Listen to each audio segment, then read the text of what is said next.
अमरावती विभागीय कार्यालयावर बच्चू कडू मोर्चा काढणार आहेत। राज्यभरातील शेतकरी, शेतमजूर, दिव्यांग, धनगर बांधव मोर्चात सहभागी होणार आहेत। विविध घटकांच्या मागण्यांसाठी बच्चू कडू आक्रमक झालेत। विधानसभेतील पराभवानंतर बच्चू कडूंचा हा पहिलाच मोर्चा आहे।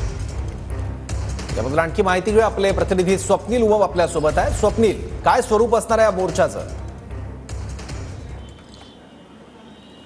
नक्कीच सौरभ, आगळं वेगळं आंदोलन बच्चू कडूंचं आपण पाहिलेलं आहे।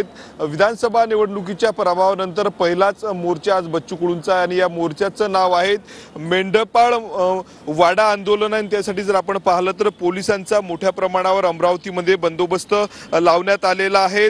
शेतकऱ्यांची संपूर्ण कर्जमाफी आहे, मेंढपाळांच्या समस्या आहेत, धनगर बांधवांच्या समस्यांसोबतच शेतमजूर त्यांच्या ज्या काही समस्या आहेत त्यासाठी आंदोलन केलं जाणार। आपण बघू या आंदोलनात मेंढ्या आणल्या जाणार आहेत। आपण बघू शकतो या ठिकाणी मेंढ्या आणलेल्या आहेत धनगर बांधवांनी।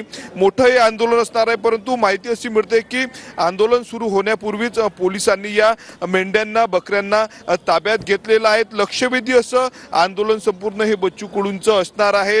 यामध्ये जर आपण पाहिलं तर धनगर समाजाचे नेते, समाज जे आहेत ते जानकर, महादेवराव जानकर देखील या मोर्चामध्ये सहभागी होणार आहेत। अमरावतीच्या माहितीबद्दल तर शेतकरी, शेतमजूर, दिव्यांग, धनगर बांधव सुद्धा मोर्चात सहभागी होणार आहेत।